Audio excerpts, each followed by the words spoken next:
nevastă m-am gândit să mă fac un om cinstit, să mă fac un om de casă, că puterea mă cam lasă. Ți-au cam albit tâmplele și te lasă mândrele, când nu mai ești în putere, ți-amintiști că ai muiere. Zice o vorbă în lumea asta, tot mai bună e nevasta, poartă-te bine cu ea, că te judecă cum vrea. Vezi, nu doarme Dumnezeu, acum e și rândul meu. Nu credeai în viața ta că o să ajungi la mâna mea.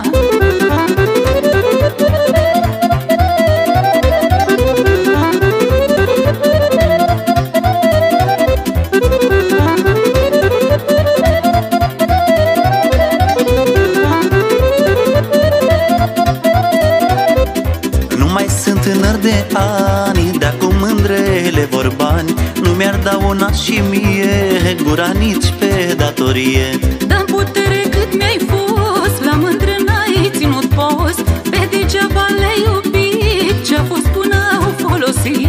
Zice o vorbă în lumea asta, tot mai bună e nevasta, poartă-te bine cu ea, că te judecă cum vrea. Vezi, nu doarme Dumnezeu, acum e și rândul meu.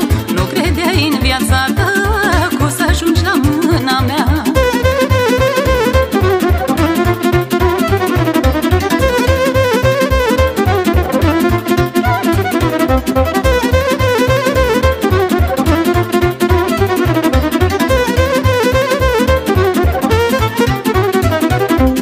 Măi nevastă, ai dreptate, le-am făcut mândrelor parte, dar să nu-ți pară rău, de acum să nu mai al tău.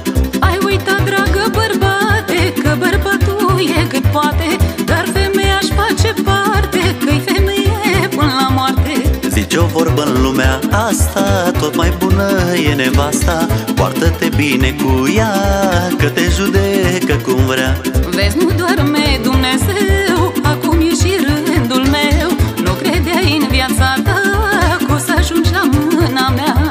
Zice o vorbă în lumea asta, tot mai bună e nevasta, poartă-te bine cu ea, că te judecă cum vrea. Vezi, nu doarme Dumnezeu, acum e și rândul meu. Nu credeai în viața ta că o să ajungi la mâna mea.